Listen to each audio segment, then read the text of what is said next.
Kukadi कॅनलच्या DY10 चारीने लाभदायक शेतकऱ्यांना आशेचा किरण दिला होता. हे काम पूर्ण झालं असतं तर शेतकऱ्यांना हक्काचं पाणी मिळालं असतं आणि त्यांच्या शेतात हिरवाई फुलली असती. पण दुर्दैवाने ते काम अपूर्ण राहिलं आणि शेतकरी आपल्या हक्काच्या पाण्यापासून वंचित राहिले. कारण एकच होतं, वन खात्याची परवानगी. चर्चा अशी होती की चारी वन खात्याच्या जमिनीवरून जाणार होती, म्हणून परवानगी दिली नाही. चारीचा मार्ग बदलून देखील काही फरक पडला नाही. शेवटी ठरलं की बंदिस्त पाईपलाईनने पाणी आणलं जाईल. पण इतकं ठरूनही काम काही पूर्ण झालं नाही.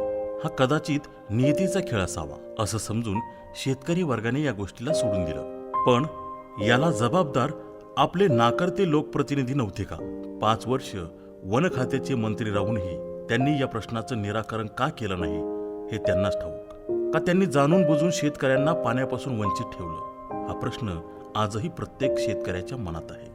जर हे पाणी मिळालं असतं तर कित्येक तरुण शेतकऱ्यांनी आपल्या जमिनीवर सोनं पिकवलं असतं. पण आज तीच वंचित शेतकरी तरुण मंडळी शेती सोडून आपल्या पोटा पाण्यासाठी वेगळी वाट निवडत आहेत. प्लंबिंग, इलेक्ट्रिशियन, मिस्त्री अशी कामं करत रोज सकाळी हातात जेवणाचा डबा घेऊन घराबाहेर पडतात. ही कामं वाईट नाहीत, पण हक्काचं पाणी मिळालं असतं तर त्यांची धर्तीवरची मेहनत काही वेगळीच असती. त्यांच्या शेतातली माती त्यांना ओळखत होती.